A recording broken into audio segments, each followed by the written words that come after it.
17:33. Qué gusto que nos acompañen. Ya estamos listos para comenzar con las noticias. El análisis del final de la jornada de este día, jueves 8 de julio, 9 de julio, no nos confundamos de fecha, 9 de julio del año 2020. Estamos ya listos para comenzar con la información, la entrevista que tendremos el día de hoy y obviamente un resumen completo de la jornada del día de hoy. Quiero contarles que estoy probando una cámara nueva. ¿Eh? Yo mismo me estoy viendo mucho más claro, mucho más claro que en ocasiones anteriores. Abrazos a todos, saludos cordiales. Hoy no va a estar el Flaco Sánchez. El Flaco, como ustedes saben, desde la semana anterior ha estado pues compartiendo este espacio en la provincia de Morona, Santiago, desde la ciudad de Macas, la capital de esa provincia, y el Flaco está viajando de regreso acá a Quito, así que no va a alcanzar definitivamente a llegar. Lo tendremos el día de mañana. En contrapartida, en cambio, mañana, después del noticiero de la radio, quiero contarles, estaré viajando a Guayaquil vía terrestre.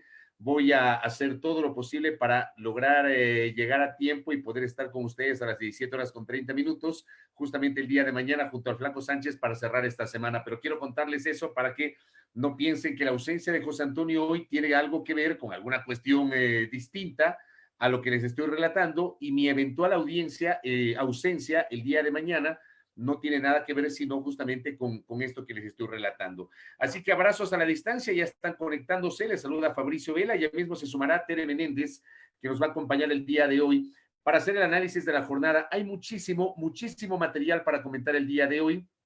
Tendremos también una entrevista con la asambleísta Marcela Aguiñaga Vallejo. Ella representa al sector de la Revolución Ciudadana.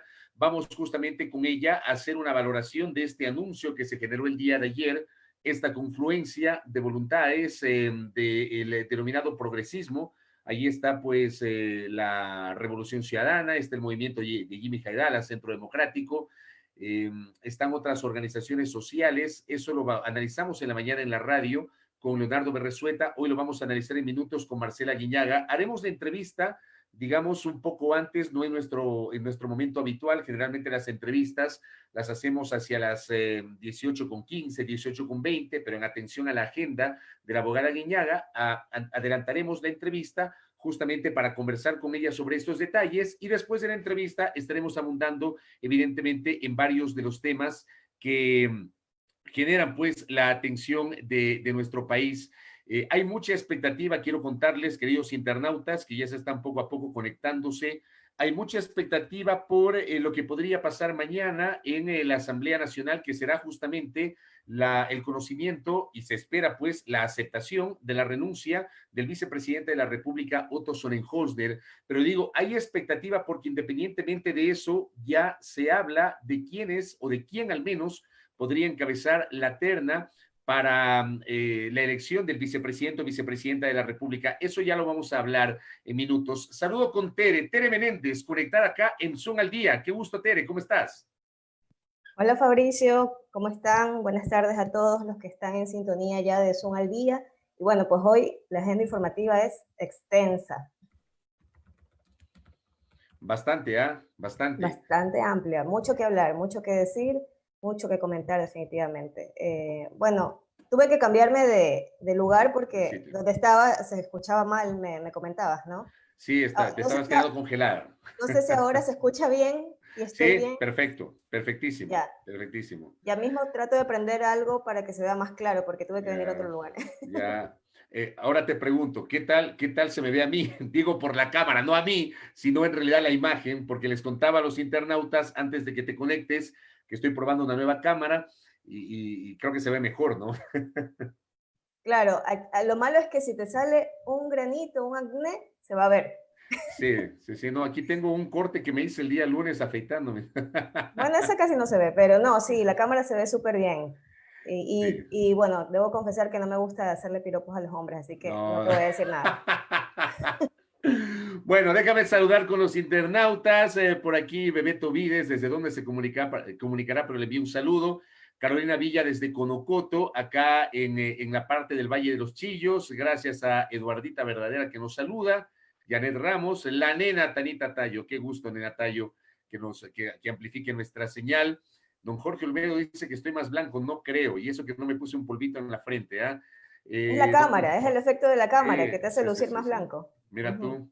Don Fabián desde Santo Domingo, la tierra Sáchil, abrazos. Don José Ruiz, que también está conectado. Vinuesa Bolívar nos saluda. Luis Fernando Luna desde la Centinela del Sur en Loja.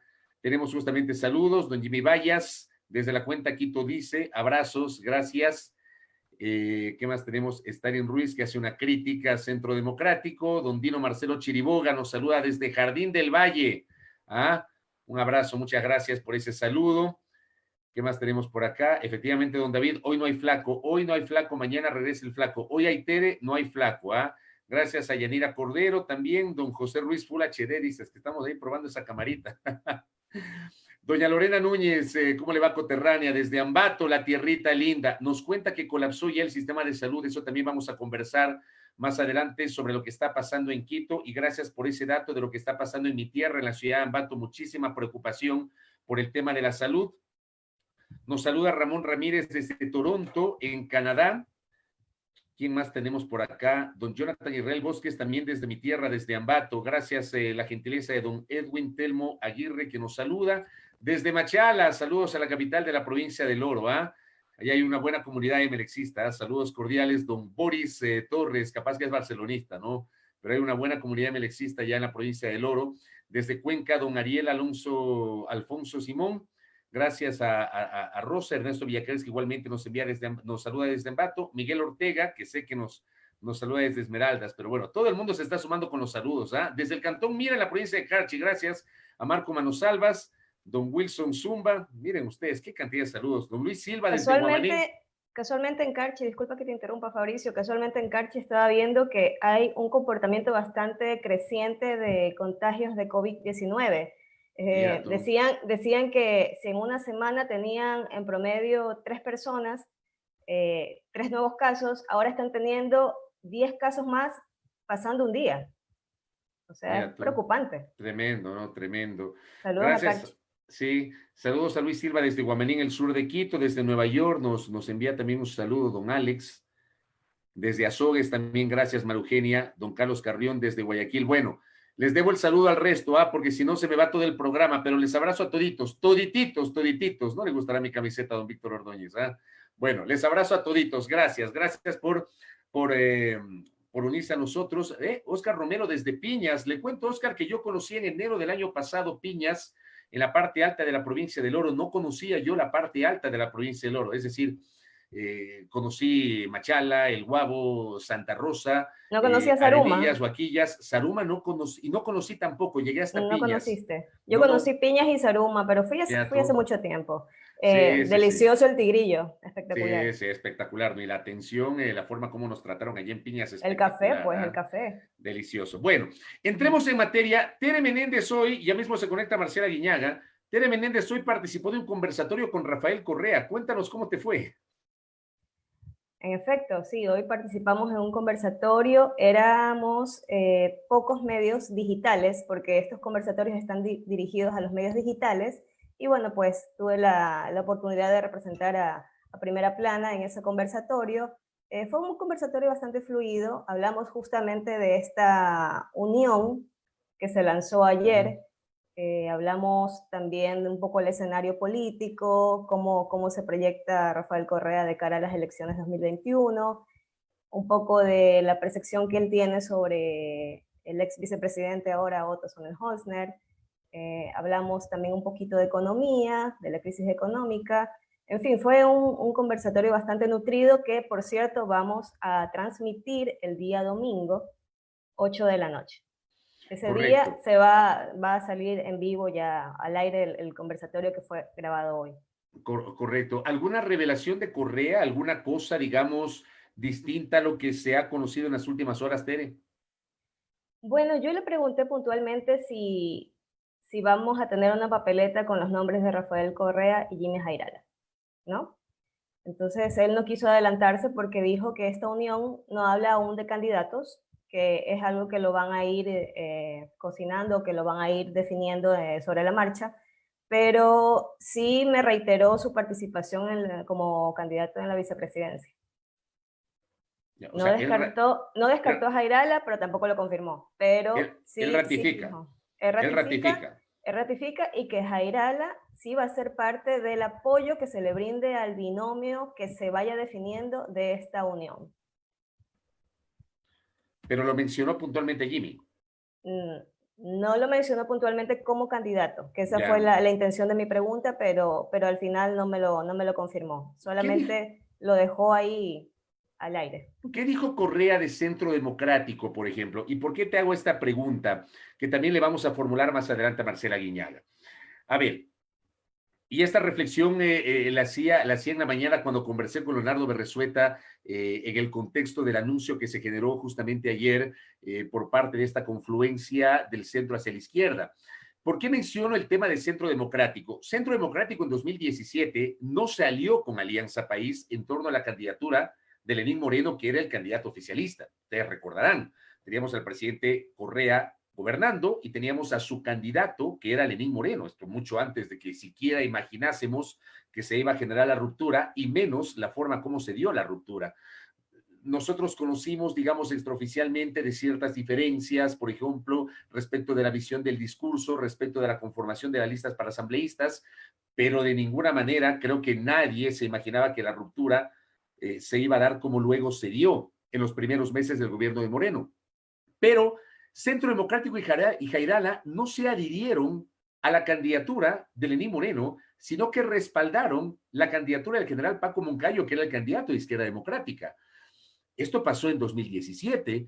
En 2018, Centro Democrático y Jimmy Jairala apoyaron la consulta popular del domingo 4 de febrero. Por eso digo, allí hay ciertos resquemores por parte de algunos sectores que consideran que está de más la participación de Centro Democrático con estos elementos que estoy señalando. Jimmy Jairala en su momento era muy cercano al expresidente Correa, pero yo entiendo que el hecho de que Centro Democrático se haya adherido a esta Unión por la Esperanza, Unidad por la Esperanza, UNES, que se ha denominado, me imagino yo que pese a la postura de Jairala, no se rompió la relación con Correa. No sé cómo tú le percibes eso con base en tu participación en ese conversatorio con el expresidente Tere. Bueno, no profundizó en el tema del Centro Democrático ni de Jimmy Jairala. Bueno, lo único que comentó fue lo que les acabo de decir, pero sí dijo, al menos me lo trató de asegurar, porque yo un poco le planteaba esto de lo que ocurrió con la unidad, ¿no? La famosa unidad de 2015, que estaban pues Jaime Nebot, Paul Carrasco, Mauricio Rodas, después se sumó Ramiro González. Entonces, un poco decir cómo se garantiza que esta unión que están lanzando ahora con estos 8 frentes, 8 organizaciones sociales, se mantenga en el tiempo, ¿no? Se mantenga y no reinen los intereses particulares. Entonces él me garantizó que eso no va a pasar en el caso puntual de UNES, pero no profundizó en el tema de la relación con Jimmy Jairala y Centro Democrático. Fue como muy general y muy de aclararme que por el momento no están todavía hablando de candidaturas puntuales. Claro, porque por ejemplo ayer creo que todos esperábamos, me incluyo, que se den los primeros nombres, tal vez a nivel de precandidaturas, por lo menos para ir, digamos, conociendo quiénes podrían ser las figuras, por dónde más o menos irían los perfiles, de quienes eventualmente podrían ser considerados como candidatos. Tiene que haber un candidato a la presidencia de la República. Está claro que Correa, sea o no sea candidato, no podrá ser candidato a la presidencia de la República. Y él lo tiene muy claro también. Sí, sí, él no puede ser candidato, no puede ser candidato. Le vamos a hacer pasar a Marcela Guiñaga, que ya se ha unido justamente a esta transmisión, para conversar justamente sobre estos detalles, que terminan siendo detalles no menores, ¿no? Yo insisto, ayer se esperaba, digamos, anuncio probablemente de nombres. Ahí la tenemos ya la abogada Marcela Guiñaga, que se está conectando en esta tarde y noche. Abogada, ¿me escucha? ¿Cómo le va? Hola Fabricio, ¿cómo estás? Buenas tardes. ¿Cómo le va, abogada? El día de hoy me acompaña Tere Menéndez ante la ausencia de José Antonio Sánchez, que está viajando de Macas Así que le queremos agradecer por la gentileza de atendernos estos minutos. Hemos adelantado, y le explicaba eso a los internautas, nuestro horario habitual de la entrevista en atención a la agenda suya. Así que primero le agradezco por hacernos un espacio en su agenda para conversar un poquito sobre los temas de la política, sobre el anuncio del día de ayer, y obviamente hay temas legislativos que van a ser muy interesantes. Y empiezo con lo primero.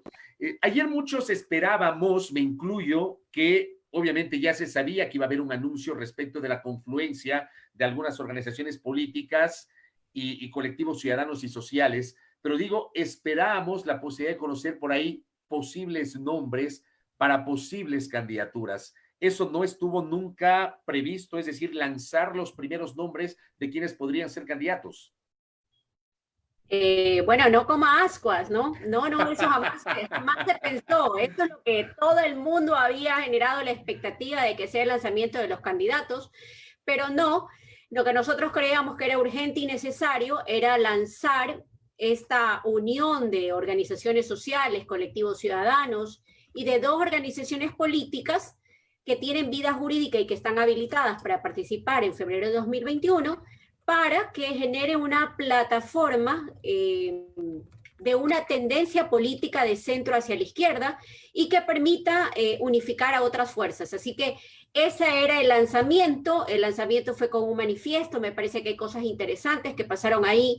Primero, otras voces, también representación de lo que yo digo y suelo denominar la semilla, es decir, otras caras, jóvenes, y que todavía falta adherir más, ¿no? Esto ha generado absoluta expectativa. Yo hoy día he recibido llamadas de diferentes sectores para querer unirse, así que esa era la idea, y bueno, creo que el cometido era ese, aun cuando algunos críticos de todo dijeron, bueno, ¿cómo así Correa no habló? Bueno, a mí me parecía que justamente eso era lo importante que tenía que pasar, que hablen otras voces, otro sentir, en virtud de apoyar una tendencia. Así que eso fue lo que sucedió ayer y bueno, estamos en el proceso de construcción. ¿Qué tan representativas son las organizaciones políticas y sociales que intervinieron? A ver, obviamente Fuerza Compromiso Social, que es el ancla política que tienen ustedes. Ustedes participaron con sus candidatos en las elecciones de 2019 con Fuerza Compromiso Social. Se adhirió Centro Democrático, que es la lista 1, que lidera Jimmy Jairala, pero las otras organizaciones que se sumaron, ¿qué tan representativas son en el contexto de garantizar justamente el respaldo que ustedes están buscando? Bueno, yo creo que en este momento es la suerte de unificar dentro de la tendencia, más allá de que no hay que desmerecer a ningún colectivo ciudadano, ninguna organización social.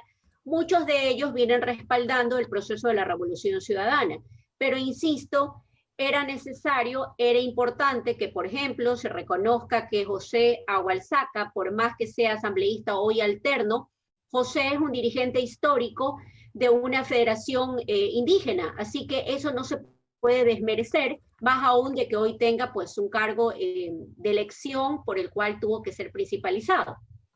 Así también otras fuerzas como colectivos ciudadanos que surgen de provincias del sur de nuestro país como Surgente y entre otras. Así que me parece que si bien es cierto, para algunos quieren desmerecer la plataforma, yo creo que la plataforma justamente lo que va a permitir es que haya un espacio que consolide la tendencia, que no estaba todavía planteado o creado.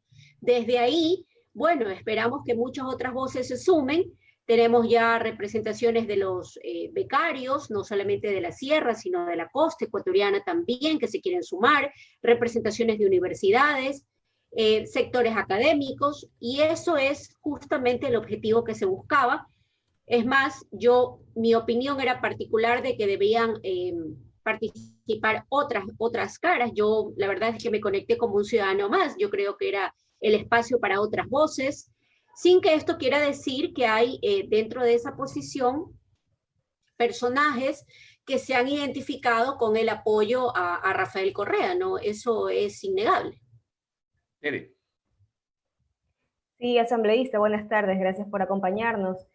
Justamente hoy tuve la oportunidad de tener un conversatorio, de participar en un conversatorio con el expresidente Rafael Correa, Y hablamos también de UNES, de cómo se puede garantizar que se mantenga esta unión en el tiempo, dadas las experiencias que ya hemos visto en el país, como la unidad que en su momento se lanzó y que el mismo expresidente calificó de fanesca política porque reunía ahí pues a muchas tendencias, estaba Rodas, Nebot, Carrasco, y usted no cree, asambleísta, que la no presencia del expresidente restó quizás el impacto que podría tener el lanzamiento de esta unión, porque si bien es cierto que se apunte a ver nuevos rostros, pero siempre la presencia o liderazgo de una persona, más aún de un expresidente, le da mucho más realce al lanzamiento. Bueno, gracias, Terry, un saludo. Mira, yo creo que exactamente el efecto era el contrario. Yo creo que lo que había era espacio. Correa normalmente con su personalidad y todo el mundo espera su pronunciamiento, a veces opaca la presencia de otros. Así que a mí me parece que lo que hizo el presidente Correa, el expresidente Correa, que estaba conectado, era justamente dejar que otros representen y presenten sus voces en torno a un tema digamos, de liderazgos de sus colectivos o organizaciones sociales. Me parece que ese era el objetivo se cumplió porque todos los medios de comunicación hablaron de nosotros, más allá de cualquier crítica del audio, no el audio, o lo que fuese, o el ataque telemático que tuvimos. Yo creo que el objetivo básicamente se plasmó y eso ha hecho que hoy la plataforma, insisto, de una tendencia está viva, está hoy operando y puede acumular otras fuerzas políticas, en las cuales hay otras ya con las que podemos estar en conversaciones, y otras organizaciones y colectivos ciudadanos que están interesados en apoyar la tendencia. Ojo, cuando hablamos de que por qué Correa no era el protagonista del evento, bueno, la fuerza política Compromiso Social es la que alberga hoy a lo denominado correísmo, que como ustedes saben es un término que lo usa mediáticamente los medios de comunicación. El correísmo no es una tendencia política. El correísmo lo han utilizado de alguna forma en algunos casos, para denostar, cuando usan también el término correato, y en otros casos para reconocer el liderazgo de un gran líder como Rafael Correa. Así que a mí me parece, en términos estrategas, me parece que el objetivo se cumplió. Oiga, pero yo le voy a decir una cosa, perdón, Tere, le voy a decir una cosa. A ver, ustedes deciden que no sea Correa, ok, yo entiendo eso, pero al final resulta que a nivel mediático, a nivel de redes, no se habló tanto de la unidad cuanto sí se habló del uso de la canción, la de Diego Torres. Usted habrá visto, asambleísta Guiñara. Bueno, mi querido Fabricio, usted sabe que el mundo es más que el Twitter. Por en supuesto. Los medios de comunicación tradicional y en el Facebook, lo que se habló es de una plataforma en la que era parte Correa y que Correa no había hablado y que Correa no era el protagonista y que habían salido otros personajes. Mire, a mí me parece que justamente es lo que quería que se convocar y que se buscaba obtener y se obtuvo. Así que más allá de que había sonido o no había sonido, creo que el discurso de la joven becaria fue extraordinario. Me siento absolutamente representada y orgullosa cuando veo esas jóvenes que reconocen un país plural, diverso, que hablan de las libertades y la necesidad de reconocer el fortalecimiento de las políticas públicas en educación. Mira, a mí me llena de motivación simplemente para decir, esa es la tendencia. Porque el modelo de país que nos vamos a disputar es eso, querido Fabricio. Nos vamos a disputar el modelo de país en febrero, el modelo que es para el capital o el modelo que es para la gente. No hay más. Así que yo creo que hay cosas importantes que luego de este lanzamiento hay que discutir ya como el plan programático que permita también, ojo, que eso es parte también del proceso, que esta plataforma consolide en ciertas alianzas, representaciones electorales, alianzas electorales, o en su momento determinado correr por cuerda separada buscando que la tendencia se fortalezca y pueda tener una mayor representación en la Asamblea Nacional. Así que son temas de estrategias que hoy lo permite este acuerdo lanzado por La Esperanza. Sí, justamente acompañado a la tendencia y al modelo o proyecto que vaya a lanzar esta unión por La Esperanza, también tiene que ir acompañada de rostros. Entonces, todavía no se puede hablar de rostros ya, de figuras, y cómo se va a ir filtrando el ingreso de determinadas figuras o representaciones dentro de esta unidad, de esta unión. Bueno, eso va a requerir de mucho diálogo interno, insisto, hoy lo ha dicho el representante del Centro Democrático, esto en este preciso momento todavía no se discuten candidaturas y el apoyo a un candidato en específico. Sí creemos que el expresidente Correa sigue teniendo una representación importantísima. Recuerde usted que algunos estudios serios reconocen que el correísmo tiene entre el 20 y 22% más de voto duro, con lo cual es una tendencia que podría ser inmediatamente que con una dispersión de la derecha que pueda hacer que estemos en la segunda vuelta.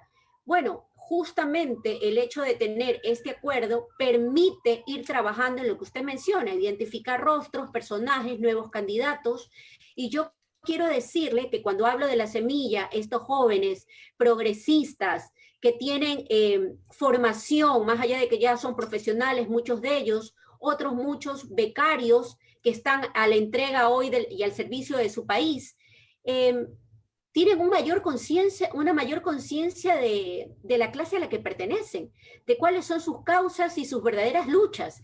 Así que eso me parece a mí que como sociedad hoy nos permite tener mejores cuadros, que sí hay que mejorar los cuadros. Yo creo que ahí las organizaciones políticas tenemos que hacer un mea culpa casa adentro, sin desmerecer a personaje alguno ni oficio alguno. Sí creo que tenemos que tener mayor nivel de formación y que esto permita que la representatividad que tengamos en la próxima asamblea sea justamente lo que estamos planteándonos, ¿no? Una tendencia que permita fortalecer hoy lo que esté en disputa, que es el Ecuador o para la gente o para la banca o para el capital. Hay un tema ¿Y qué que rol? es... Perdón, dale, Fabricio. dale. Quiero terminar con esta idea. ¿Y qué Siga, rol siga. va a tener Marcela Guiñaga dentro de esta unión? ¿Su nombre va a figurar en alguna candidatura, en algo? Bueno, hoy día tendría una pregunta y con todo el cariño, yo como muy propia de los guayacos, como hablamos fuerte, directo, yo le digo, la verdad es que todo el mundo me pone de candidata en todas partes. Yo abro una revista y dice Marcela Guiñaga es candidata. Prendo un medio de comunicación, Marcela Guiñaga es candidata. Y yo lo que le decía hoy a un medio de comunicación, créame lo que hasta el día de hoy mi teléfono no ha sonado a mí ni para plantearme la candidatura a la presidencia del condominio donde vivo. Muy transparentemente, no ha llegado a mí esa propuesta. Sí, debo decir que estoy a cargo de la coordinación de la provincia del Guayas, eso no lo puedo negar, yo tengo algunos años en política ya, soy una política reconocida, por lo tanto me encuentro en esa tarea de unificar fuerzas, trabajar al interior de Compromiso Social, como usted sabe, también, y unificar la familia de la Revolución Ciudadana con Compromiso.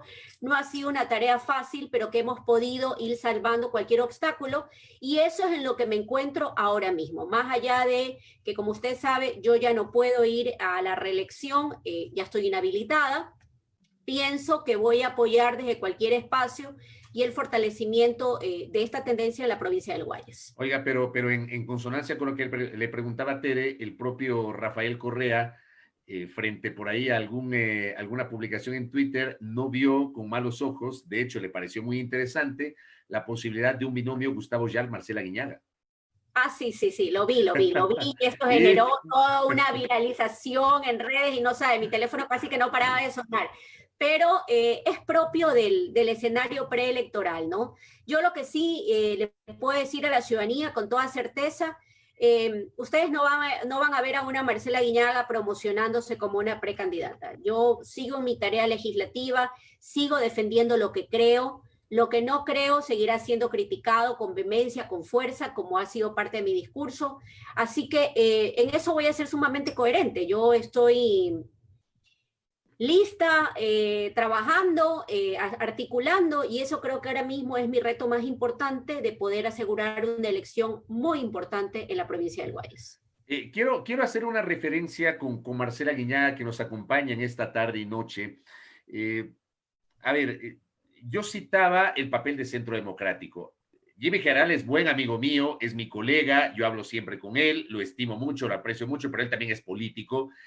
Jimmy lidera Centro Democrático, si bien es cierto, ayer no estuvo presente, quien estuvo presente fue Enrique Menoscal en su condición de director de Centro Democrático, pero me llama la atención porque, y eso reflexionaba antes de que iniciemos la entrevista con Marcela Iñaga, Centro Democrático no apoyó la candidatura de Alianza País a la presidencia de la República en 2017, que era la candidatura de la organización política que estaba gobernando. Nosotros no imaginábamos que luego iba a haber la ruptura por todo lo que ocurrió, que es de dominio público. Y en 2018, el Movimiento Centro Democrático y Jimmy Jairala, que todavía era prefecto de la provincia del Guayas, respaldaron la consulta popular del domingo 4 de febrero. Con eso, digo, ¿por qué Centro Democrático forma parte de esta confluencia?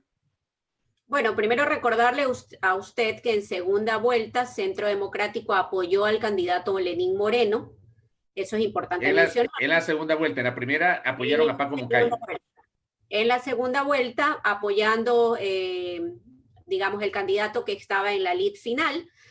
Y en el caso de la consulta, ciertamente usted lo dijo, él abiertamente manifestó la necesidad de creer, porque así venden algunos que venden humo, que las consultas populares son la posibilidad de tener un cambio en la sociedad. Yo todavía recuerdo en plena consulta, o bueno, la campaña de la consulta, ciudadanos que me decían es que cuando votemos por el sí van a mejorar las condiciones económicas del país. Y hoy lo que ha pasado es que luego de la consulta tenemos no solamente un debilitamiento de la institucionalidad democrática del Ecuador, sino que adicionalmente tenemos una profunda crisis económica y aparte una profunda crisis sanitaria, que ha hecho ver que en la sociedad ecuatoriana hay mucho de todo. No es cierto que el COVID nos iba a cambiar, no nos cambió, nos desnudó como sociedad. Así que yo creo que hay mucha tela que cortar. Hoy algunos que entiendo que han reflexionado y que hoy reconocen que cometieron un error apoyando una consulta que era vendedora de sueños falsos, donde le dijeron a los padres y a las madres que tuvieron o han tenido un familiar que ha sido sujeto de abuso sexual, que sus delitos no iban a quedar en la impunidad. No les molestó, no les ruborizó el rostro el hecho de haber jugado con el dolor más profundo que puede tener un padre o una madre. Así que yo creo que esas cosas fue lo que pasó en la consulta del 2018. Entiendo que hoy Centro Democrático hace una reflexión al respecto y entiende también que la grave crisis que hoy por la cual atraviesa el Ecuador requiere plantearnos el modelo de país que debemos tener. Y por eso es que yo digo que si bien es cierto, yo no estoy en contra de las consultas, si queremos ir a una consulta, no como la que dice o cree el señor Nebot, sino que preguntémonos cuál es el modelo de país que queremos. Queremos un país donde la educación sea pública y gratuita para todos. Queremos una salud que sea universal, no importa tu distinción, condición social, raza o etnia, en la que puedas acceder luego del COVID-19. Queremos un modelo de desarrollo donde se proteja la producción nacional, al emprendedor, al micro, pequeño, mediano empresario, o queremos hoy apostarle a los grandes capitales golondrina que sacan los dineros que le cuestan producir con el esfuerzo del trabajo de los ecuatorianos. Eso es lo que debemos preguntarnos. ¿Queremos el modelo chileno de la seguridad social? ¿Sí o no? Preguntémonos, como ya alguna vez se hizo. ¿Queremos o no, como dice cierto economista liberal de este país, malagradecido como ninguno, que regresó gracias a que Correa, pues, así lo decidió? Usted se refiere al economista Alberto de aquí, ¿verdad? Que hoy propone que en el Ecuador debe existir no solo la tercerización, sino la flexibilización, porque para él le parece que eso es lo correcto. Bueno, pero no debería llamarle la atención porque esa ha sido la postura. Yo recordaba ayer en la radio, le decía... No me llama la atención. Oiga, le decía, perdón que le interrumpa, yo le decía a los oyentes, acuérdense cómo le decían a Arají cuando era vicepresidente de la República, terrorista económico. Es que ese no es el problema, Fabricio. El problema es que ese tipo de personajes que son capaces de ponerle el dedo a otro y hablar de calidad moral, es el que hoy nos da pues discursos con aspavientos, diciéndote todo lo que hay que hacer para que el Ecuador se salve. Imagínese usted, cuando estuvieron, gobernaron y casi que nos destruyeron. Pero bueno, eso es otro análisis en su momento. pero sí lo que quiero decirles es que entonces que las consultas sirvan para eso, para preguntarnos el modelo de país que queremos tener. Si el Ecuador decide que el modelo de país es donde se priorice los intereses de la banca, de los grandes capitales, de los grupos económicos, oiga, ¿qué cosa más democrática que preguntárselo al Ecuador? Entonces creo que eso es lo importante ahora mismo con miras a la elección 2021. Bueno, yo creo que en honor al tiempo vamos entrando un poquito también en materia legislativa. Dele, Tere. Y casualmente me preguntaba y comentaba con Fabricio tras cámaras, ¿qué pasa con Daniel Mendoza? ¿Qué sucede a raíz de su renuncia? Que justamente se cumplió una semana de que anunció que iba a renunciar, ya hizo oficial esta renuncia, llegó a la asamblea, lo van a tratar en el pleno. Hay paralelamente este informe de la comisión multipartidista que recomienda la destitución justamente por todos estos hechos que lo vinculan a una investigación en firme ahorita, un proceso por delincuencia organizada, por este denominado reparto en el hospital de Pedernales. Bueno, sí, yo quiero decirle en primer lugar que la Asamblea Nacional está muerta. Es decir, eso, mire, yo creo que deberían coger, cerrar la puerta y esperar que vengan los nuevos legisladores. Un presidente ausente, un presidente que no defiende la institucionalidad de la Asamblea Nacional, que nadie sabe que en qué está, ahora dice que tiene COVID. Bueno, ya era ausente, o sea que no se nota mucho. Y una asamblea que está discutiendo cosas absolutamente desconectadas de las necesidades de los ecuatorianos. ¿Qué pasa con Daniel Mendoza? Bueno, Daniel Mendoza renunció el día que se presentó a la comisión multipartidista, ha renunciado. A mí me parecía, y era mi opinión, que la comisión multipartidista debía terminar su trabajo porque el Pleno de la Asamblea Nacional le dio un mandato y ellos tienen que cumplir el mandato que les dio e informar cuál es la recomendación que tiene. Ciertamente, una de las causales de pérdida de la curul es la renuncia, por eso es que ya está principalizada su alterna, es decir, él ya no es legislador del país. Sin embargo, de eso, la comisión acaba de aprobar el informe donde recomienda censura y destitución. De manera jurídica, ya operó la renuncia, cabe indicar. Sin embargo de ello, yo sí creo que ahora desde el ámbito político, el Pleno de la Asamblea Nacional tiene que pronunciarse, más allá de que haya renunciado. Así que eso entendería, esperamos que en los próximos días el presidente de la Asamblea Nacional ponga los temas que son importantes y relevantes, como por ejemplo el hecho mismo de que mi compañera Marcela Holguín puso un cambio del orden del día que fue aprobado por los legisladores. Lo de los carnés. Respecto de los legisladores que tienen estos carnés con discapacidades. Bueno, hay que investigar si eso es así, reconocer lo que es así, es una persona que amerita tener esta posibilidad de que le reconozca y tenga los beneficios que le da la ley a través del carnet de discapacidad, pero si no lo es, también establecer las sanciones que por ley se permitan. A mí me parece que esos son los temas que la Asamblea debería estar discutiendo, no los está discutiendo. Mire usted, me parece tan penoso que el primer debate de las reformas, mejor dicho, no son reformas, el nuevo Código Orgánico de la Niñez, que es un tema que le pega a todos los ciudadanos, haya pasado sin pena ni gloria su debate. Esas son las cosas que hacen que una asamblea tenga el porcentaje de credibilidad de aceptación más bajo de la historia de la función legislativa. Creo que ya por eso le digo hay que cerrar la puerta y miren. Oiga, antes de que el próximo periodo sea mejor. Antes de que baje la lámpara y cierre la puerta, ¿qué van a hacer mañana con la renuncia del vicepresidente renunciante Otto Sonnenholzner, tomando en cuenta que la asamblea va a conocer, debe aceptar la renuncia y de allí empiezan a correr los 15 días que señala la ley orgánica de la función legislativa para que el presidente de la República remita la terna a la asamblea? ¿Qué van a hacer mañana con eso? Bueno, nosotros como bancada, primero decirle que hemos analizado internamente, no votaremos a favor de la aceptación de la renuncia porque creemos que era su deber el cargo que le dio la asamblea, no nuestra bancada, porque nosotros no votamos por él, ejercerlo o irse respondiéndole al Ecuador por los cadáveres, por los fallecidos, por los infectados de COVID. con que nos cuente qué pasó con los temas de corrupción y que conoció al interior del gobierno, pero nada de eso sucedió. Que nos diga y nos responda cuál es el verdadero número de desempleados en el Ecuador y el impacto que hay en los diferentes sectores. El discurso que dio para irse fue un discurso muy bien preparado, poniéndolo a Olmedo a su espalda. Sin embargo, de eso creo que queda mucha tela por cortar en torno a su accionar como vicepresidente. Yo creo que en este caso nuestra bancada, sabe que todavía no lo hemos decidido, supongo que debemos reunirnos un poco más tarde. Mi posición sería de que no votemos aceptando su renuncia. Y en el caso de una terna, que entiendo hoy una periodista ha anunciado que la terna sería remitida el día de mañana a la Asamblea Nacional.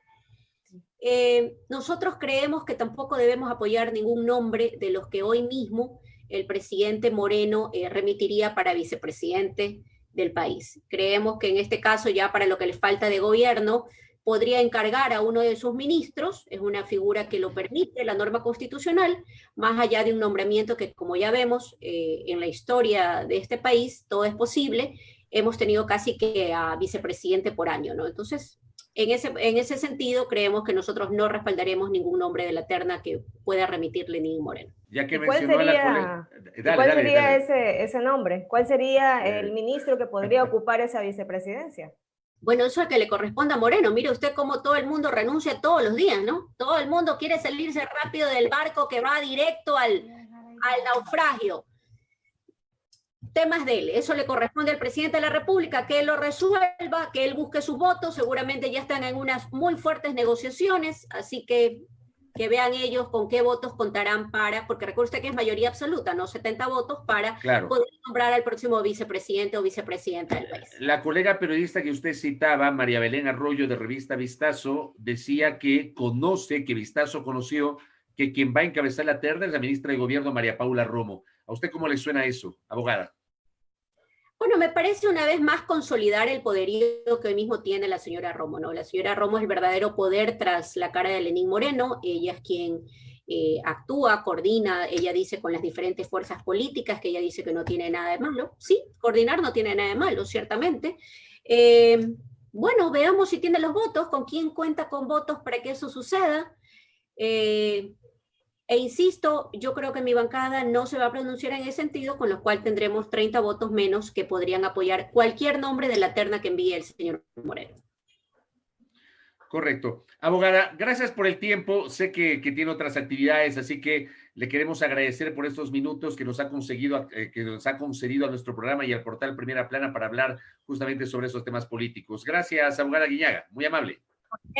Buenas tardes. Gracias. Gracias a Marcela Aguiñaga Vallejo, asambleísta de la provincia de Guayas por la bancada de la Revolución Ciudadana, hablando pues en la primera parte, Tere, amigos y amigas que nos siguen, sobre el anuncio que se generó el día de ayer. Todavía no hay nombres, nos ha dicho no hay que comer ansias, más allá de que, insisto, creo que mucha gente esperaba que ayer se conozcan algunos nombres, no los mencionaron ayer.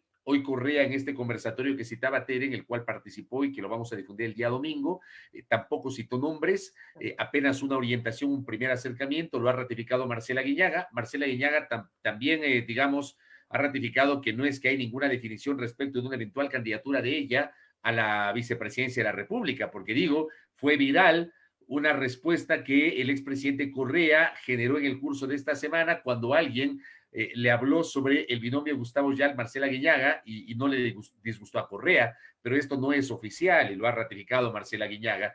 Y obviamente la parte de los temas legislativos, porque mañana el Pleno de la Asamblea Nacional va a conocer la renuncia del vicepresidente Otto Sonnenholster. A mí me han dicho que la renuncia, Tere, debe ser aceptada con mayoría simple, es decir, la mitad más uno de los presentes en la sesión del Pleno de la Asamblea. O sea, si mañana hay 100 legisladores presentes, con 51 se aceptaría la renuncia del vicepresidente, luego de lo cual comenzarían a correr 15 días para que el Ejecutivo remita a la función legislativa una terna para la elección del nuevo vicepresidente o vicepresidenta de la República. Bueno, tal parece que, según la información que ha filtrado la colega de revista Vistazo, esa terna llegaría mañana mismo, entonces es como quien dice sobre la marcha, ¿no? le van aceptando la renuncia a Otto y por las mismas vayan analizando la terna que les voy a mandar. Claro. Y que en teoría estaría encabezada por la ministra de Gobierno, María Paula Romo. Es algo que no está confirmado oficialmente, pero es como un secreto a voces. Todo el mundo lo comenta y todo el mundo lo acoge como verdad. Claro, ahí tienen, estoy posteando ahora mismo el tuit de la colega periodista María Belén Arroyo de Revista Vistazo. Ella posteó poco después de las 5 de la tarde. María Paula Romo encabeza la terna para vicepresidenta de la República que enviará el Ejecutivo. La presidencia mañana viernes a la Asamblea, según confirmó esta hora Revista Vistazo. La terna será presentada, añade en otro tuit, una vez que la Asamblea acepte la renuncia de Otto Sonnenholzner. Esto es lo que publica la colega periodista de Revista Vistazo. No hay, sin embargo, una confirmación oficial sobre quiénes serían los integrantes de la terna, porque, digamos, en los últimos días, el tema ha caído en el plano de la especulación, inclusive desde antes de que Sonnenholzner oficialice su renuncia, desde la semana anterior que varios portales y se generaron varias notas de prensa anunciando la inminente dimisión de Otto Sonnenholzner a la vicepresidencia de la República.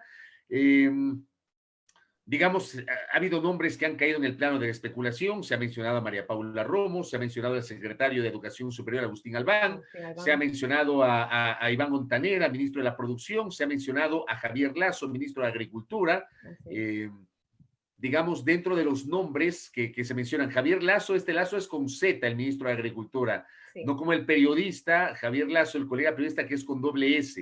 El ministro de Agricultura es Javier Lasso con Z, pero también se ha mencionado gente de afuera. Ayer, por ejemplo, me pasaron un dato de que supuestamente el alcalde del Cantón Paute, Raúl Delgado, quien además es presidente de la Asociación de Municipalidades del Ecuador, AME, podría ser también considerado en la terna, cosa que me llamó la atención. O sea, no me imagino que el alcalde deje su ejercicio en la alcaldía del Cantón Paute y la presidencia de AME. Digo, la alcaldía la ejercerá hasta el 2023. La vicepresidencia de la República será 10 meses y medio, en el peor de los casos. Entonces me llamó un poco la atención, pero ese también era un nombre que se había mencionado en las últimas horas. ¿No crees que quizás ese nombre lo hayan incluido para bajar un poco las tensiones de la deuda que mantiene el gobierno con los gobiernos autónomos descentralizados? Y puede ser, ¿no? Porque él hizo un anuncio muy puntual, dijo que si de aquí están pidiendo una audiencia con el presidente de la República y que si no consiguen este acercamiento para definir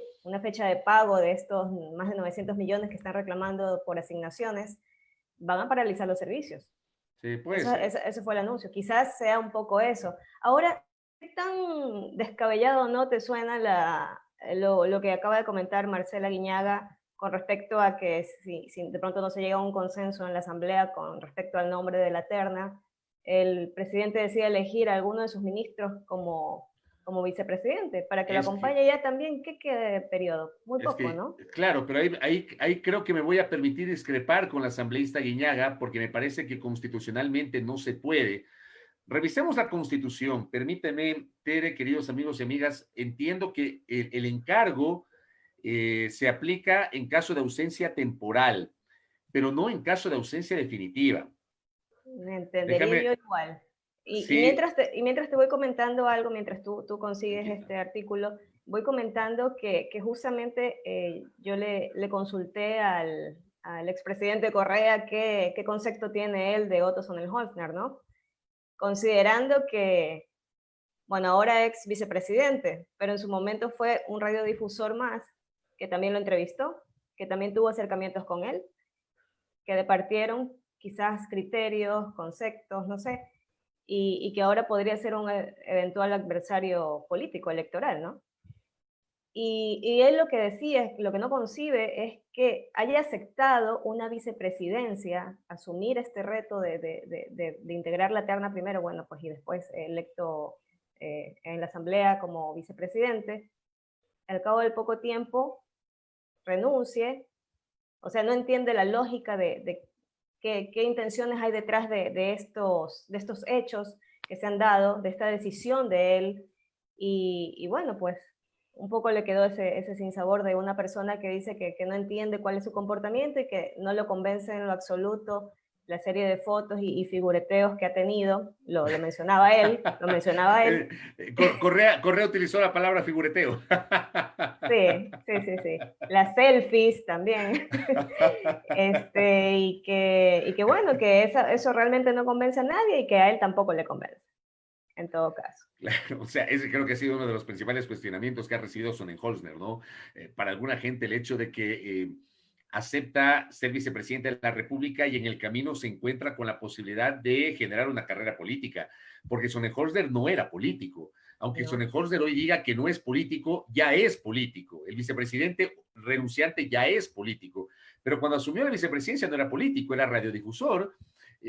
Su padre, un radiodifusor de una larga tradición en la ciudad de Guayaquil, el señor Ramón Sonnenholzner, el propietario de Radio Tropicana. Otto Sonnenholzner, que era entrevistador en ese medio de comunicación, parte justamente de la administración de Radio Tropicana. Entiendo que fue directivo, presidente de la Asociación Ecuatoriana de Radiodifusión, AER, pero no era político. Pero está claro que en el camino el renunciante vicepresidente jugó a ser político, terminó haciendo política. No solamente hablo por los recorridos, hablo porque su nombre desde hace rato empezó a aparecer y Sonnenholzner nunca, digamos, apareció para decir, señores, a mí no me midan porque a mí lo que me interesa es ser vicepresidente, acompañar al presidente de la República hasta el 24 de mayo del 2021 y pare de contar. Y aunque, aunque no se encasille en una tendencia determinada, todo el mundo lo menciona o lo asocia como un candidato o como un representante de la derecha. Todo el mundo dice, él fue puesto por la derecha en la vicepresidencia, justamente para tener una especie de plataforma para lo que se venía. Entonces, claro, no creo que haya sido tan improvisado todo esto, ¿no? Creo que quizás en el tiempo podamos ver que todas estas, ahora que son especulaciones o comentarios, se van uniendo, ¿no? Todas estas piezas se van uniendo y quizás podamos entenderlo en lo posterior. Claro, a ver, está claro que el vicepresidente, insisto, ya en el camino ya se compenetró con la política. No me parece ilegítimo eso, debo decirlo, no me parece ilegítimo, tiene derecho, pero claro, yo sí me sumo a quienes piensan que, claro, él debió haber terminado el mandato, debió haber terminado el periodo y pensar en una carrera política a mediano plazo, pero no dejar el barco abandonado en este momento en la posibilidad de que él o sea candidato o respalde una vertiente política. Encontré el artículo de la Constitución, Tere, porque yo creo que hay que hablar con base en lo que dice la norma constitucional. Y vamos a ver si se puede o no se puede. A ver, ¿qué dice aquí? Vamos al... Acá abajito, acá abajito. Se me fue para arriba. Aquí está. Ok. El 150 de la Constitución. Lo estoy proyectando para nuestros queridos internautas.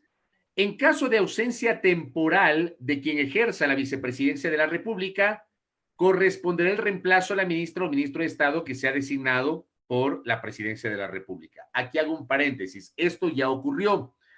Cuando se dictó orden de prisión preventiva contra Jorge Glass y Jorge Glass se entregó para cumplir esa orden de prisión preventiva, se configuró la causal de ausencia temporal del vicepresidente de la República. En ese momento, el señor vicepresidente no había, digamos, perdido su condición de segundo mandatario, pero estaba sin funciones, como recordamos, ¿no? Pero no solamente eso, pues más allá de que esté o no en funciones, me refiero al hecho de que él estaba imposibilitado de ejercer la segunda magistratura porque lo detuvieron. O sea, me refiero que cuando ocurrió esto, ya le había quitado las funciones. Ya le habían quitado las funciones. O sea, el vicepresidente de la República era el encargado del manejo de las áreas estratégicas y hay que recordar que el presidente le quitó las funciones y le quitó el apoyo. Y ya sin funciones, es más, algunos medios, cosa que siempre me llamó la atención, algunos medios decían el vicepresidente sin funciones Jorge Glass. No sé para qué. ¿No? En el titular. No, y en las notas periodísticas. En los titulares, en los banners, en todos lados. O sea, todos sabíamos que no tenía funciones, pero es el vicepresidente. ¿Ya? Era el vicepresidente de la República en ese momento, pero claro, te lo adornaban la nota diciendo el vicepresidente sin funciones Jorge Glass. Ya, a ver, a Jorge Glass lo detienen y Jorge Glass estaba imposibilitado de seguir ejerciendo la vicepresidencia porque estaba detenido. Entonces, allí se configuraba la causal de ausencia temporal, Y lo que hizo el presidente es encargar el despacho de la vicepresidencia a la ministra de Desarrollo Urbano y Vivienda de ese momento, que era María Alejandra Vicuña. María Alejandra Vicuña. ¿Ya? Pasaron los 90 días y la ausencia temporal de Glass se transformó en ausencia definitiva. El 2 de enero del 2018, la ausencia temporal de Jorge Glass se transformó en ausencia definitiva. ¿Qué dice el tercer inciso del 150 que lo estoy proyectando? En caso de ausencia definitiva de la vicepresidenta o vicepresidente de la República, la Asamblea Nacional, con el voto conforme de la mayoría de sus integrantes, elegirá su reemplazo de una terna presentada por la Presidencia de la República. La persona elegida ejercerá sus funciones por el tiempo que falte para completar el periodo. Si la Asamblea Nacional omite pronunciarse en el plazo de 30 días de notificada la petición, se entenderá elegida la primera persona que conforme la terna. ¿Qué nos permite interpretar o leer? Porque creo que no hay oscuridad en esta norma. Para el caso de ausencia temporal, se puede encargar la vicepresidencia a un ministro de Estado. Esa es una potestad del presidente. Pero para el caso de ausencia definitiva, la Constitución no habla de un encargo. Habla de una elección, de un reemplazo por parte por parte de la Asamblea a partir de una terna que debe enviar el presidente de la República a la Asamblea Nacional. Creo que ahí queda claro que no hay posibilidades de que el señor presidente de la República encargue. No hay. Claro, aquí sí o sí se elige de la terna. Sí o sí. Sí o sí. ¿Ah? Indistintamente del poco tiempo que le reste al gobierno actual, tiene que ser designado por esa vía. Ese es el mecanismo. Ah, mira tú, y gracias Arturo. Buen dato, buen detalle este. Cuando Glass fue a la reelección en binomio con Lenín Moreno, Glass no estaba obligado, pero pidió licencia para participar en la campaña. Cuando pidió licencia, lo que hizo el presidente de la República es encargar a la secretaria de Planificación y Desarrollo, Sandra Naranjo, la vicepresidencia de la República. Gracias por ese dato, digamos, para recordarlo justamente ante la ausencia temporal. Es verdad, eso pasó. ¿Ya? Pero para la ausencia definitiva, la Asamblea sí o sí tiene que elegir un nuevo vicepresidente de la República. Y Tere decía hace minutos, hablaba justamente de esta posibilidad de que se haya planteado el nombre de Raúl Delgado, el presidente de AME, como tal vez una postura para calmar un poquito a los gobiernos locales. Quiero agradecer al colega periodista Wilmer Torres, gran amigo, colega del portal Primicias, que me pasa unos datitos, ¿no? Voy a presentarlos con la venia de Wilmer, que me pasó estos datos sobre la deuda que tiene el Estado. Mira tú, esta es cortesía de nuestro querido amigo Wilmer. Mira, más de 900 millones. Claro. Mira, AME. Lo que decíamos. AME, mira tú. Deuda total, 988 millones de dólares, lo que tú decías, Tere, más de 900 millones. Más de 900, sí. Última transferencia fue de 83 millones de dólares. O sea, de 83 a 988 hay una distancia, pero sideral, ¿no? Abismal. Abismal. El desglose, 542 millones por modelo de equidad territorial, 300 millones por devolución del IVA, 18,9 millones por competencia de patrimonio, 98 millones por la ley de circunscripción amazónica. ¿A qué corresponde ese rubro de modelo de equidad territorial? ¿Qué querrá decir? Ese son unos porcentajes que dan cuenta de un rubro que el Estado otorga a los gobiernos seccionales por la ley de equidad territorial. O sea, es una cuestión que está establecida, es un reparto de recursos establecidos en el Código de Organización Territorial, Autonomías y Descentralización. O sea, pero es para obras. Este es el rubro más importante que el Estado tiene que entregar a los gobiernos locales. Es el rubro más importante, por eso el tamaño de ese rubro. La devolución del IVA es otra cosa, la competencia de patrimonio es otra cosa, la ley de circunscripción amazónica que fue aprobada hace pocos meses por la Asamblea Nacional. Pero el grueso de la deuda tiene que ver con el modelo de equidad territorial consagrado en el Código de Organización Territorial, Autonomías y Descentralización COTAD. Mira las prefecturas, Tere. El CONGOPE, a través del prefecto de Imbabura, Pablo Jurado, que es el presidente del consorcio de gobiernos provinciales CONGOPE, se adeudan valores de los últimos 3 meses, abril, mayo y junio a las prefecturas. Se adeuda por la competencia de riego, valores desde el año 2018 y 2019. La deuda por parte del gobierno central hacia los gobiernos provinciales asciende a 599.913.218 dólares y que el desembolso realizado hace varios días atrás por el Ministerio de Finanzas hacia las prefecturas es de 30 millones de dólares que corresponden a las asignaciones presupuestarias del 73% de la cuota del mes de marzo por concepto del modelo de equidad territorial. Finalmente, las juntas parroquiales, Tere y amigos y amigas, el Conagopare, que es el consorcio de gobiernos parroquiales, la deuda por asignaciones de abril y mayo asciende a 30 millones de dólares. También tenemos una deuda por proyectos del Banco de Desarrollo, el BEDE, 40 millones, convenios con el Ministerio de Inclusión Económica y Social, el MIES, de 2 a 3 meses de atraso. La última transferencia recibida, 15 millones para todas las 821 juntas parroquiales. El presupuesto anual es de 179 millones de dólares. Ese es el detalle de lo que le debe el Estado central a los gobiernos locales, y nuevamente agradezco el aporte de nuestro colega que además nos está escuchando para que vean cuánta plata le debe el Estado central a los gobiernos locales, Tere. Impresionante.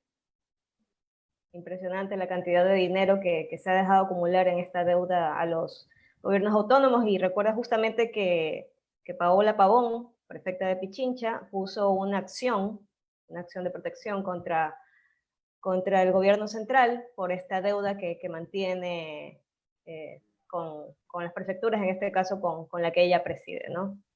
Claro, y entiendo que mañana será la audiencia, porque la semana pasada se suspendió. Hubo un pedido de diferimiento, ¿no? Por parte de las autoridades del Ministerio de Finanzas. Que no habían tenido tiempo de preparar la defensa. Muy bien.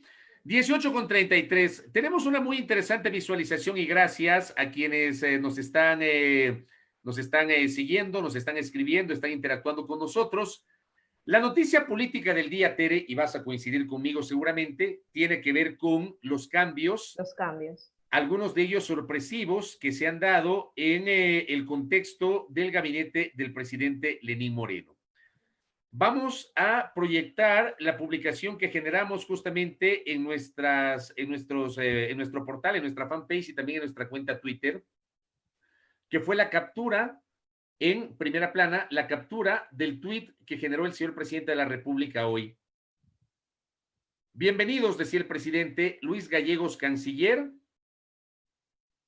Caridad Vela, secretaria de Comunicación, Andrés Itz, ministro de Trabajo, Julio Recalde, ministro de Vivienda, Juan Aguirre, director del CERCOP, José Andrés López, gerente de la EMCO, la empresa coordinadora de empresas públicas, y Silvana Vallejo, consejera presidencial para compras unificadas. Estos son los cambios que se generaron hoy por parte del presidente Lenín Moreno digamos, en su gabinete. ¿Cómo leemos estos cambios, Tere? ¿Cómo lees tú estos cambios generados por el presidente Moreno?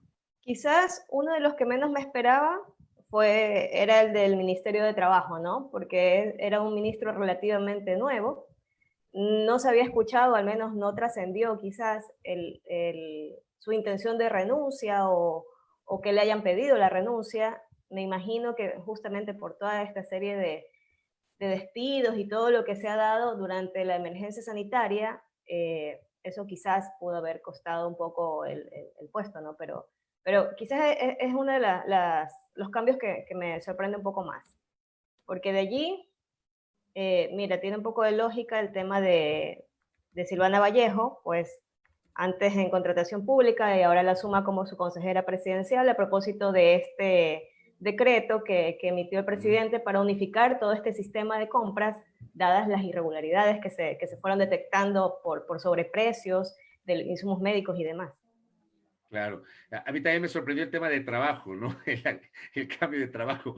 Y aquí me ponían me ponía un oyente, el ministro Reidito, ¿no? Tú recordarás la famosa fotografía que publica el diario El Telégrafo. A ver, no es culpa del ministro. Yo sí creo que hubo intención, y me extraña porque siendo el medio público, ¿no? Pero yo sí creo que hubo una intención allí, no sé si del periodista, del editor, no lo sé, porque quizás tú sabes cómo se maneja el tema en medios, y en un medio escrito, un fotógrafo no te hace una foto, te hace una serie de fotografías, y más si es una entrevista exclusiva, te hace todos los ángulos, y me imagino que tuvo todo un reel de fotografías para escoger, y escogieron justo la que se está riendo, que no conjugaba con el título de esa noticia, ¿no? Claro, Entonces, porque lo que pasa es, claro, la noticia cuál era, la de los despidos, ¿no? los despidos, pues justamente, Y le ponen justamente, al entonces, ministro ahí con la riéndose. sonrisa de oreja a oreja, riéndose, ¿no? Y yo creo que como esa ha habido una serie de publicaciones que sí, quizás pudieron ser malintencionadas. Mira, por ejemplo, cuando la ministra Andramuño, la ex ministra de Salud, Andramuño, también salió ahí con una cara toda desencajada en temas de la emergencia. En su momento el expresidente Rafael Correa, que fue una de sus últimas fotografías como presidente, salía con los ojos desorbitados y cogiéndose la cara, no sé si la recuerdas Sí, también. claro, claro, claro. Entonces, yo Que creo salió que así, forma así me parte de parece, una ¿no? estrategia también, ¿no? En medios, pero bueno, en fin. Y con respecto a los cambios, bueno, quizás, como te decía, ese es uno de los que más me sorprende porque no tenía idea que iba a haber un cambio precisamente en esa cartera de Estado. Ahora, también en vivienda me parece que había, ¿no? Vivienda De lo que también, sí. leímos. Ese también me sorprendió porque creo que no estaba en el radar, ¿no? No estaba en el radar. Exactamente, no tampoco estaba en radar. Y bueno, directamente pregunto, vivienda, o sea, la gestión del ministro saliente, o sea, ¿qué? No, no, pero el plan Casa para Todos, pues. ¿Ah? ¿Cuántas casas se han construido? Sin A ver, comentarios. oye, te cuento que acabo de ingresar a la web de la Presidencia de la República y ya está el decreto. Es un solo Sí, decreto.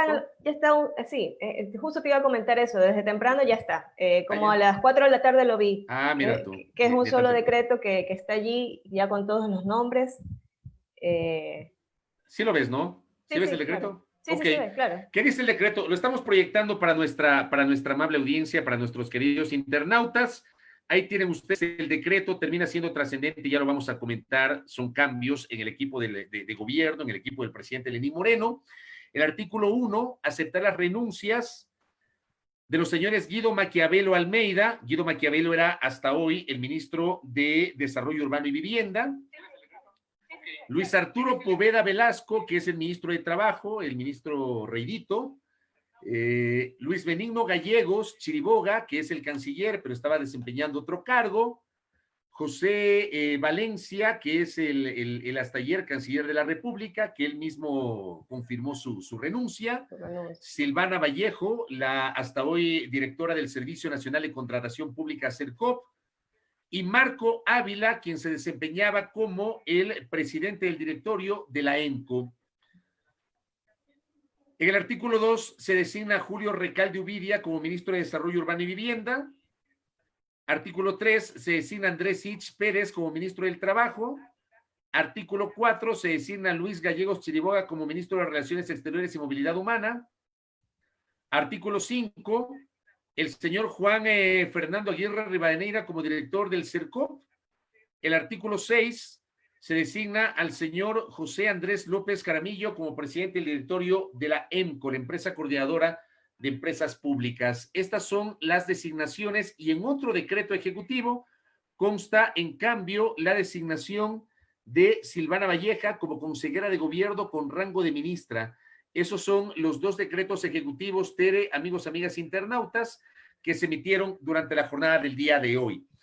A ver, lo de Poveda a mí también me llamó la atención, debo decirte.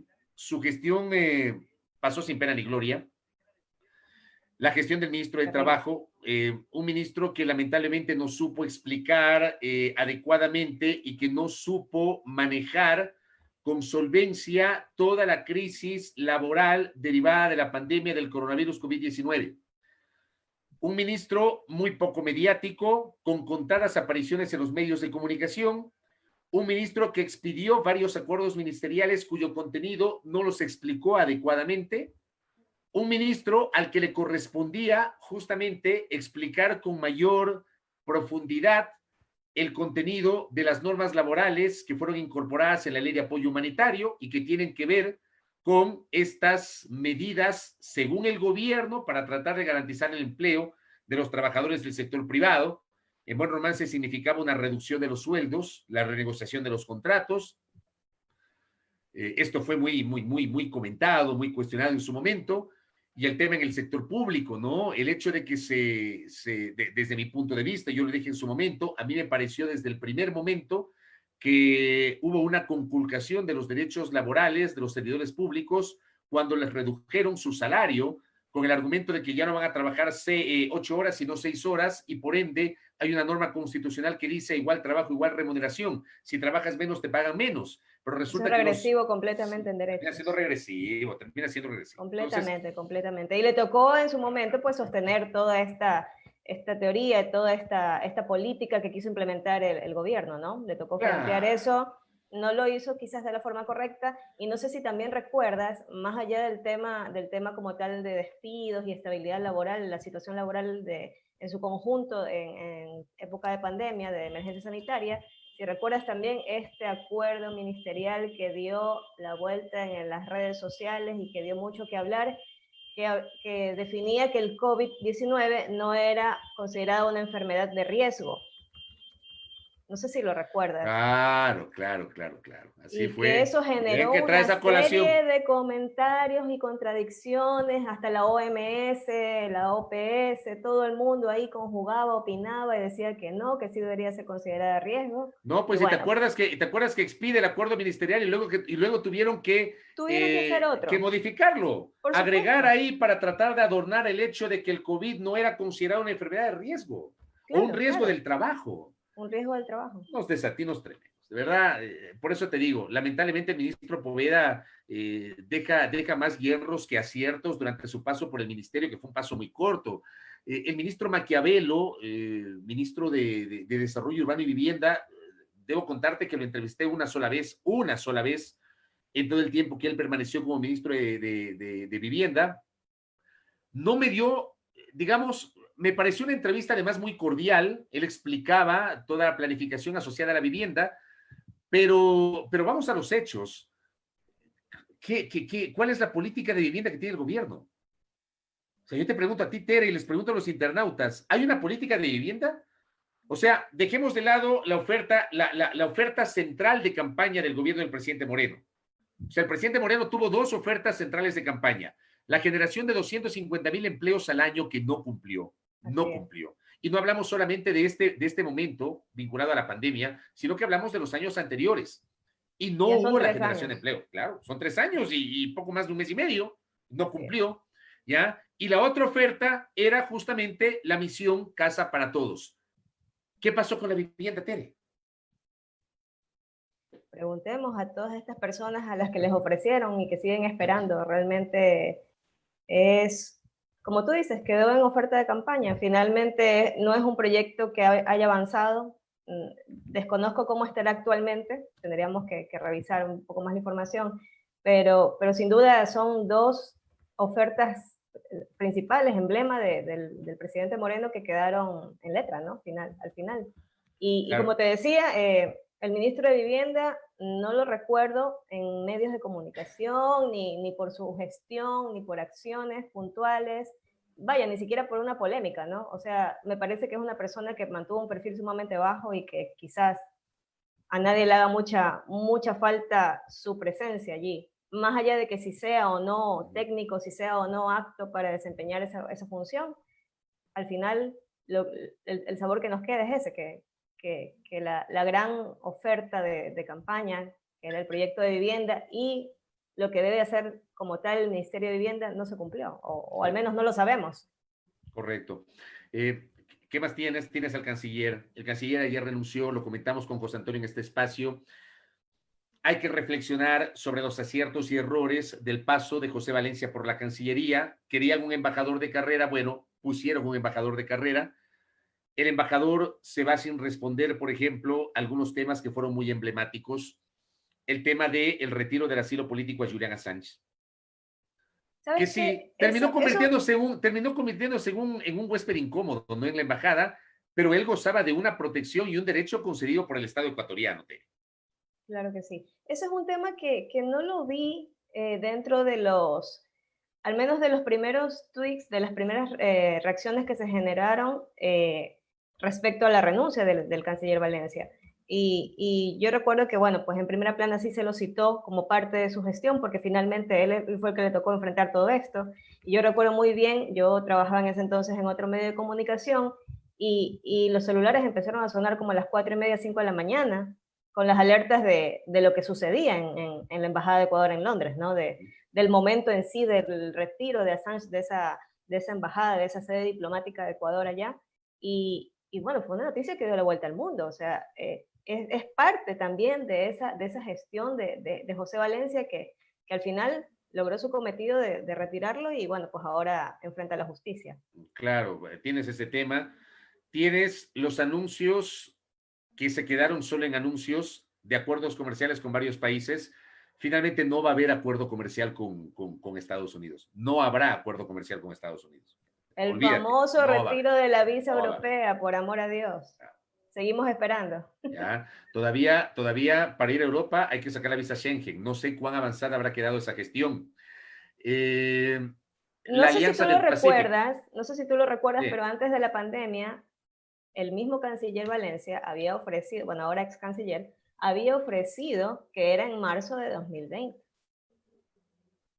No sé si lo recuerdas. Esa fue la última fecha que dieron. Estamos julio del 2020 y como, y eso diría, no ha ocurrido. Como diría mi amigo Daniel Montalvo, naranjas agrias. Naranjas. Naranjas verdes, dice mi mamá. Te decía, la Alianza del Pacífico decidieron decantarse. A ver, deciden desarticular UNASUR, porque terminó pasando eso, y es una pena. UNASUR era o debió haber sido un esfuerzo regional que trascienda la ideología y la política de los gobiernos de la región, de los gobiernos de Sudamérica. O sea, debió ser un esfuerzo que permita actuar en bloque frente a las grandes necesidades que tiene el continente respecto de los países del denominado primer mundo. Resulta que UNASUR lo dejaron morir por un componente netamente ideológico. Yo debo reconocer y debo decir que ciertamente el nacimiento de UNASUR tuvo también ese componente ideológico. Hay que decirlo, o sea, yo creo que también hay que aprender de los errores, hacer un mea culpa de los errores. Creo que UNASUR nació con una gran carga ideológica en el momento en que tú tenías a Hugo Chávez en Venezuela, a Rafael Correa en Ecuador, a Lula da Silva en Brasil, a Néstor Kirchner y luego a Cristina en Argentina, a Michelle Bachelet en Chile, a Evo Morales en Bolivia, con una enorme carga ideológica,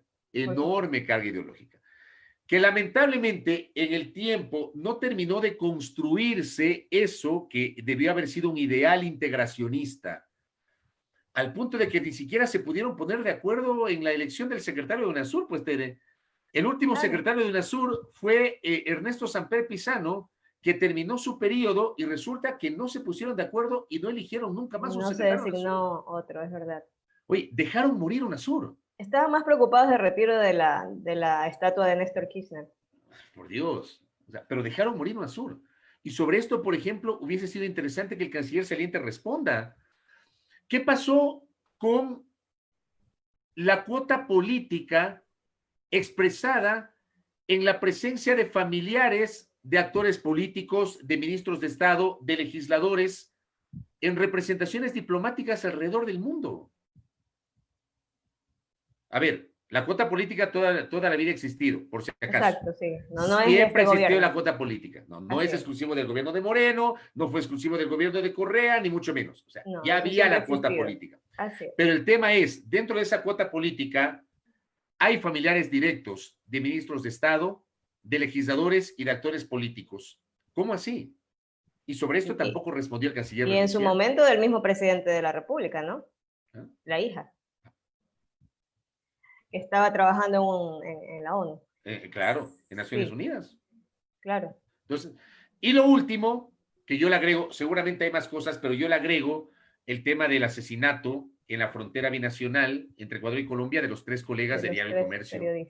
¿Ya? Que fue muy mal manejado, la parte diplomática, la parte que le correspondió al canciller, muy mal manejado. Criticaron tanto a María Fernanda Espinosa, que también tuvo un manejo, me parece a mí, poco claro sobre ese tema, un manejo igualmente cuestionable, el del entonces canciller María Fernanda Espinosa, pero el papel posterior, tanto del canciller cuanto del ministro de Defensa, el general Osvaldo Jarrín, casi que minimizando por un lado y por otro lado echándoles la culpa a los colegas del comercio de haber cometido el error de pasarse al otro lado de la frontera y que el Estado no los protegió, los secuestraron y los asesinaron.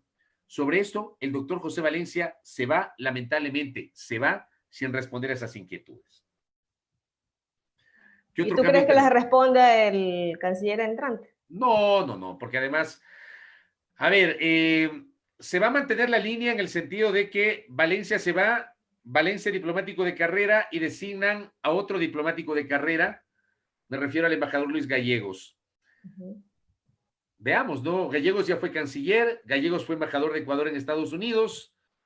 Veamos cómo le va al embajador Gallegos. Yo creo que esas preguntas no las va a responder porque además no corresponden a su periodo al frente del Palacio de Najas, que es la sede de la Cancillería.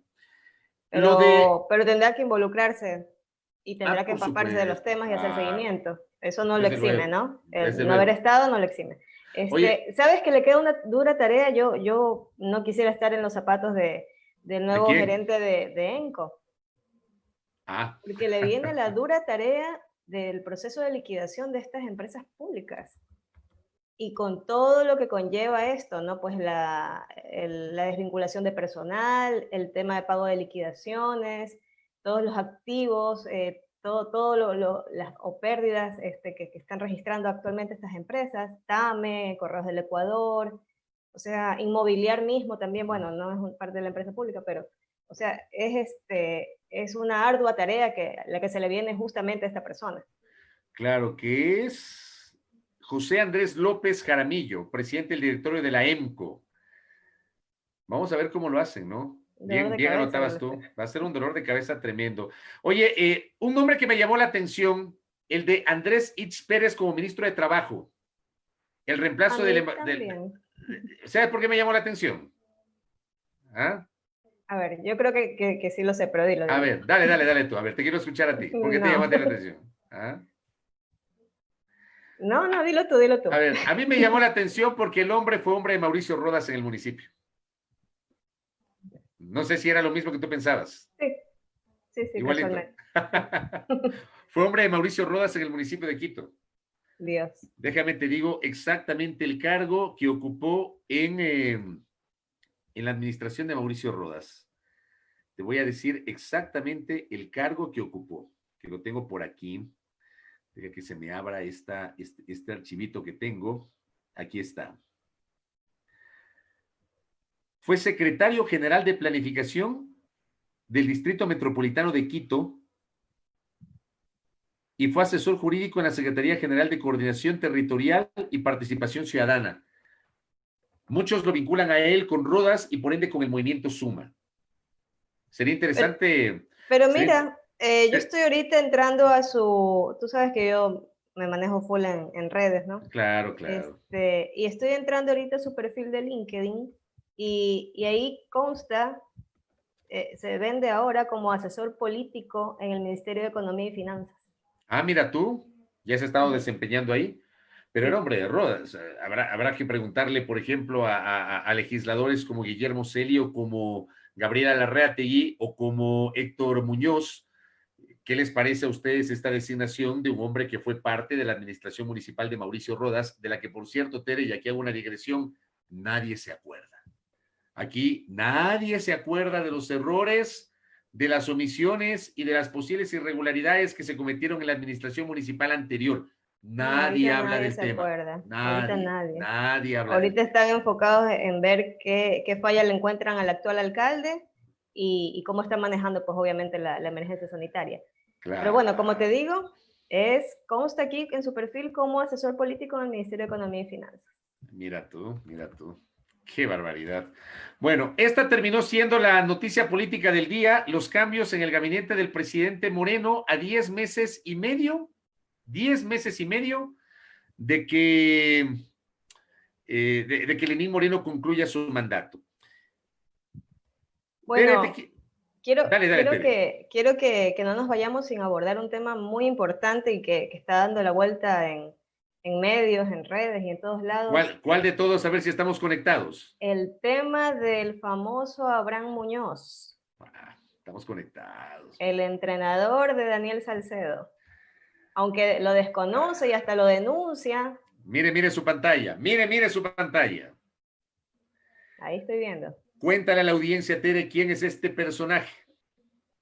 Este personaje que en su momento trató, bueno, o trata ahora de desmarcarse de Daniel Salcedo, pues resulta que no solamente que ha sido el entrenador, sino que es lo que yo comenté en mi Twitter personal, quizás si no hubiese sido porque Daniel Salcedo usó su nombre, su identidad para abordar la avioneta con rumbo a Perú, no se hubiese conocido todo este personaje, lo que escondía este personaje.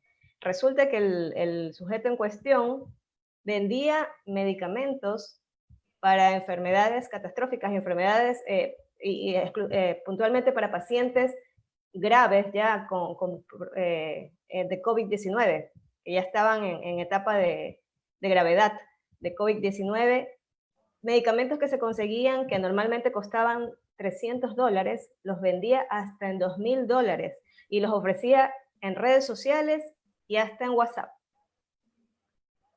Qué bárbaro. O sea, todo un personaje. Y resulta que esos medicamentos eran los que faltaban en las bodegas de los hospitales del IES y del Ministerio de Salud, puntualmente el Hospital del Guasmo Sur de Guayaquil. Yo estoy impresionado. Yo también. Estoy impresionado porque voy a salirme de la pantalla en este momento. Ahí tienen ustedes. Bueno, y encima lo denuncia a Daniel Salcedo por suplantarle la identidad. Por suplantación de identidad. Qué cosa de locos, ¿no? Esta gente no tiene vergüenza. ¿Qué fue lo que publicamos en primera plana en nuestra cuenta Twitter?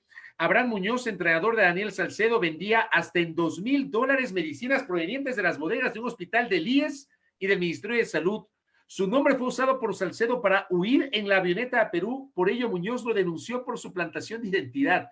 Qué chistoso, ¿no? ¿Ah?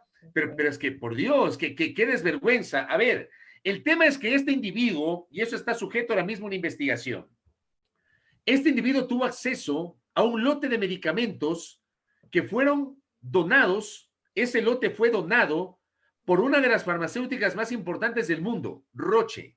Roche, Laboratorio Roche, ¿Ah? sí. Esa farmacéutica donó unos medicamentos al Ministerio de Salud y al Seguro Social. Me parece que los colegas de Teleamazonas, Paul Totibén y Dayana Monroy, justamente daban cuenta de esta irregularidad. Permíteme mostrar a nuestra audiencia, Tere, justamente un tuit que había generado la colega Dayana Monroy, incluso para poner en contexto sobre todo y que los internautas tengan conocimiento de este personaje. Desde el IES reconocen que las medicinas que vendía Abraham Muñoz, amigo de Salcedo, salieron de sus bodegas. Además, Roche confirmó que donó estas mismas medicinas al Ministerio de Salud Pública en la fecha en la que aparecían agotadas en los hospitales, pero que eran vendidas por Muñoz. Esto, por ejemplo, el hombre se toma una fotografía, ¿no? Con los medicamentos y ponen si hay el medicamento. Medicamento y hasta que... el número ahí. Claro, pues ahí está ofreciendo. Claro, el número telefónico del hombre es Tocilizumab. Tocilizumab. Ese es el nombre genérico del medicamento cuyo nombre comercial es Actemra, ¿ya? De la farmacéutica Roche. Pero mira tú lo que está señalado, Tere, y es prohibida su venta. Eso está señalado en el círculo ahí de color amarillo. Y es prohibida su venta. Resulta que este personaje se dedicó a vender. ¿Ah? Una cosa de locos. Redondo el negocio del hombre. A medicamento que costaba 300, venderlo hasta en $2,000. No, es una cosa de locos. Y ahí yo parto de algo que publicó el querido amigo Andrés Relich en su cuenta Twitter en estas horas, que yo coincido plenamente con lo que dice Andrés. Si una farmacéutica mundial, en este caso Roche, hace una donación de un lote de medicinas al gobierno, o sea, al Ministerio de Salud y al IES, esos medicamentos claves para paliar los efectos del COVID y salvar vidas aparecen en manos de terceros civiles que lucran de la donación, ¿de quién es la culpa? ¿Quiénes son los responsables? ¿Quiénes son?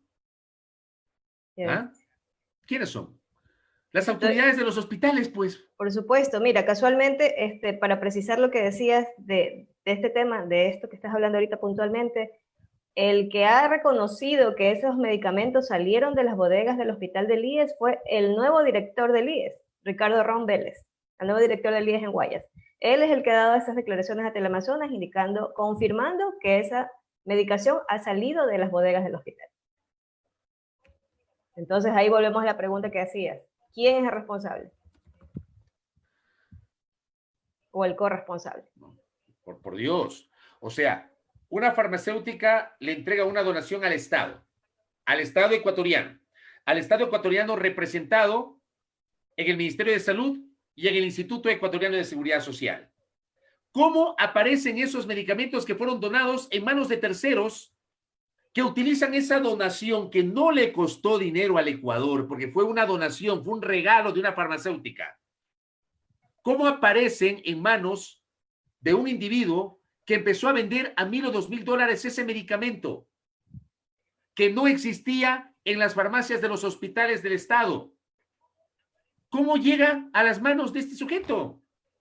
Es obvio que alguien le dio. Por ahí tiene que ir la investigación, porque él es el responsable ciertamente, pero hay otros responsables, aquellos que le entregaron esos medicamentos a este sujeto. ¿Para qué? Para jugar con la vida humana. Que le dieron el acceso y que se los entregaron, así es. Para jugar con el dolor de las familias que tenían a uno de sus parientes muriéndose por el COVID-19, que no podían conseguir el medicamento que recibió en donación, como tú lo recalcas, estos hospitales, tanto del IES como del Ministerio de Salud Pública, todos los hospitales públicos, y que resulta que un tercero viene a comercializar, a lucrarse con esto.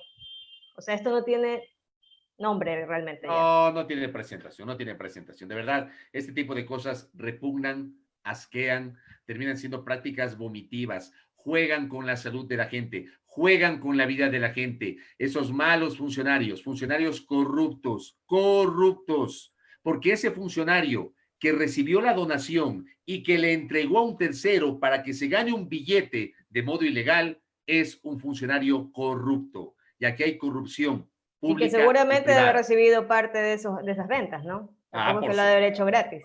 No, pues no creo que sea un apostolado, ¿no? Una vergüenza. De eso habrá que seguir hablando. Tere, al finalizar, porque se nos termina el tiempo, quiero compartir con nuestros internautas la agenda que tendremos mañana en A Primera Hora a través de la señal de Majestad Radio. Hablaremos sobre la situación de los médicos, justamente. Miren ustedes, hay un número lamentable de médicos que han fallecido. 1900 médicos. 1900 médicos contagiados por COVID-19 a nivel nacional y la mayoría en Pichincha. Ya, ¿y sabemos cuántos fallecieron? ¿Tienes ese dato? Sí, casualmente está puesto en el mismo Twitter, en las redes sociales de Primera Plana.